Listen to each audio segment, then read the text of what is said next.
దేశ అభివృద్ధిలో హక్కు ఉందని విషయము అశాస్త్రీయంగా విడగొట్టిన జాతీయ పార్టీలకి ఒక బాధ్యత ఉందని మనం అందరికీ చెప్తా వచ్చాము. ఈ ఎన్నికల్లో రుజువు చేయవలసిన అవసరం మళ్ళీ ఉంది. 150+ సీట్లు మన రాష్ట్రంలో 25 పార్లమెంట్ సభ్యులు తెలుగుదేశం పార్టీ వాళ్ళని చందించితే మీరు అవకాశం ఇస్తే మనకి హామీలన్నీ ఖచ్చితంగా అమలవుతాయి.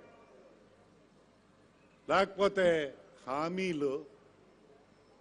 హామీలుగానే మిగిలిపోతాయి. తెలుగుదేశం పార్టీ కార్యకర్తల నాయకులు బాధ్యతతో వ్యవహరిస్తారు. మీరు పోటీ చేస్తే రెండవచ్చు, మీరు గెలవచ్చు, ఓడిపోవచ్చు.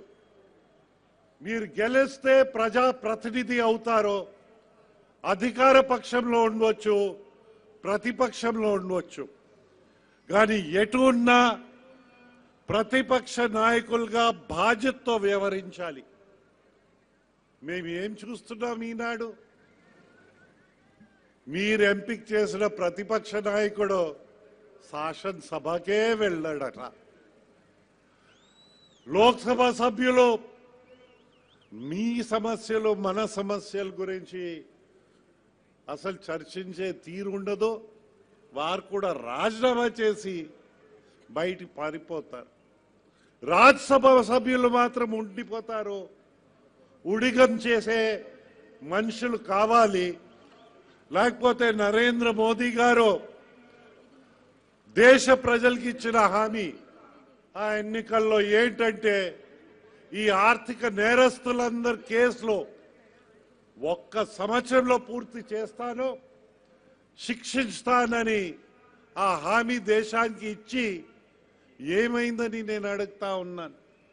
43,000 కోట్ల రూపాయలు దొంగతనానికి పట్టబడి జైల్లో ఉన్న నేరస్తుడు బెయిల్పై బయట వచ్చి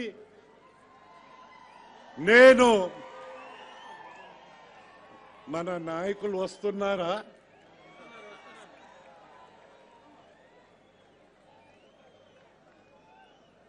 మీ ఉత్సాహం చూస్తే మన నాయకుల్లో ఉత్సాహం పెంచి మీరిక్కడ శ్రీకాకుళం నుంచి ఈ ఎన్నికల్లో పంపిస్తారని నమ్ముతూ అందరికీ నమస్కరిస్తూ సెలవు తీసుకుంటున్నాను.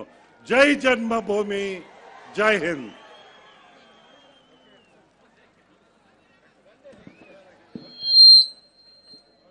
శ్రీకాకుళం సీనియర్ మాజీ ఎమ్మెల్యే గారు గుండె అప్పస్తున్నారని గారిని మాట్లాడాల్సిందిగా ఆహ్వానిస్తున్నాం.